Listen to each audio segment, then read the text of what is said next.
Welcome to Coffee with Janis and Karen. And we are in our second session of Deuteronomy. And y'all, we're just barely scratching the surface. But if you missed the first one, you need to see it because we kind of set the stage really quickly on how and why to look into it and the proper way of doing that.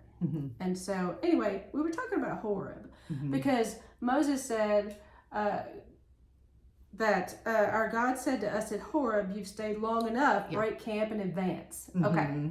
And so Horeb, we discovered, means glowing heat. And that Horeb is possibly Mount Sinai. So, and some people think that that maybe it talks about they have a name for one side of the mountain and a name for the other side of the mountain. So that might be the case. But it's Mount Horeb is really, I think, it was really important to Moses because that's where he got the Ten Commandments. Right. Yeah. Yeah. And so let's kind of delve into that just a little bit. Can you look into Exodus 3, 1 and 2? Because Moses is talking. And so let's look back into Moses' life just a little bit and see why Mount Horeb has any kind of special place in Moses' heart. 3, 1 and 2. Now Moses kept the flock of Jethro, his father-in-law, the priest of Midian, and he led the flock to the backside of the desert and came to the mountain of God, even to Horeb. And the angel of the Lord appeared unto him in a flame of fire out of the midst of a bush. And he looked, and behold, the bush burned with fire, and the bush was not consumed. Okay, so again, the definition of Horeb is glowing heat. Okay. Oh, that's starting to make sense, isn't it? Okay. Yeah. I know, I'm thinking this mountain is hot. Yeah. It's like in Texas. Yeah. Yeah, right now. You know, I read somewhere, and I don't know, you've been to Israel. And is the temperature in Israel kind of like Texas? Do you think? I'm trying to remember. Because I'm trying to think where it sits on the, like, near the equator or somewhere, how, like, if it's in the same kind of lineup, I don't know. We were there in May, maybe early, it must have been May. It was very hot. It was very hot. I don't remember it being humid. Well. But, yeah, it was very hot. Okay. So anyway, so Moses has a history here. And so let's continue read in that same chapter. We're in Exodus 3, read verse 5.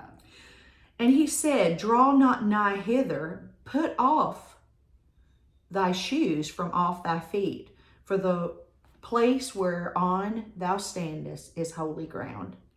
Yeah. So I would think that mountain would be very important to Moses. Yeah. Because that's when God showed himself.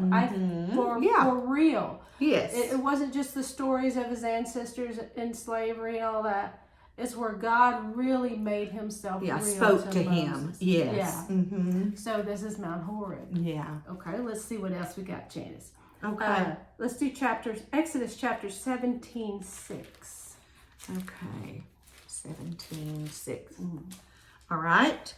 Behold, I will stand before thee there upon the rock in Horeb, and thou shalt smite the rock, and there shall come water out of it, that the people may drink. And Moses did so in the sight of the elders of Israel. So there he is now. Wonder if the water was hot. I bet it would. So, Moses is familiar with this mountain. Yes. With this territory. Yeah. I feel like Horeb for Moses must be a place where he just goes. And that's... And you know, they were... Remember the song, Take Another Lap Around Mount Sinai? Do you learn your lesson? Yeah. Yeah. So it's like, oh, here we are at Horeb again. That's what it seems like. Yeah. Yeah. Yeah. But I feel like for Moses, it was like, this is a special place.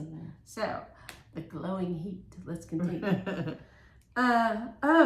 Here's another place. We're moving now to Exodus 33, chapter 33. Jumping a few chapters. Let's see what's going on in Exodus 33. Okay, go ahead and read. 6. Okay. And the children of Israel stripped themselves of their ornaments by the Mount Horeb. Okay. Why were they taking off the ornaments? Well, is this where they were getting ready to make the... Oh, I know what. Let's go back to chapter 32:2. Was this where they were getting ready to make the golden calf? They already had. They already had. Okay, so let's figure this out. Okay. So if we go back to 32, that's the chapter about the golden calf. Okay. Okay. All right. So read what it says on 32:2. All right. And Aaron said unto them, oh, here we go. Uh-huh. I don't have gold earrings on today, do I? No, I didn't wear any. Break off the golden earrings which are in the ears of your wives, of your sons, and of your daughters, and bring them unto me. So that's when Moses had gone up to the mountain. Yes, to receive the 10 Commandments. And he left Aaron in charge, and you see what happened. Yeah. And so they end up saying, but whose earrings did they collect actually? Whose earrings was it? Let's look at it again. Okay. Well, it said the ears of your wives, sons, and your daughters. Okay, so who was in charge of the collection? It was the fathers, wasn't it? Okay, so the men of the tribe were in charge of the collection. Okay. So of these earrings. So which kind of gives us the idea that maybe theirs was still on. Right. That's why I was kind of wondering. Well, I guess the fathers got to keep their jewelry. Okay, right. So let's go on though to 33:6. Okay. After Moses comes down from the mountain and breaks all 10 commandments at once. Yeah. And then I've never heard it like that. That's funny. Okay. Yeah. And they rose up early on the morrow and offered burnt offerings and brought peace offerings. And the people sat down to eat and to drink and rose up to play. So it's hard to get Egypt out of them, ain't it? Yeah. And this is what God was trying to do with the Israelites was so different from any other culture around, from any other people groups. It was completely different.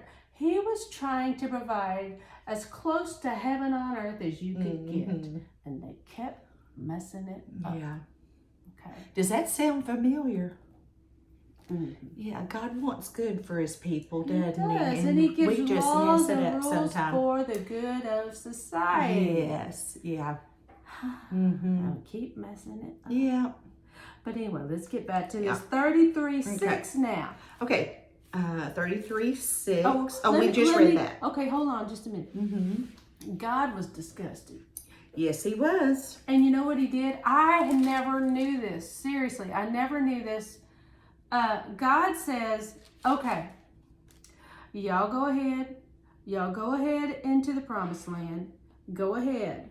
But I'm not going with you.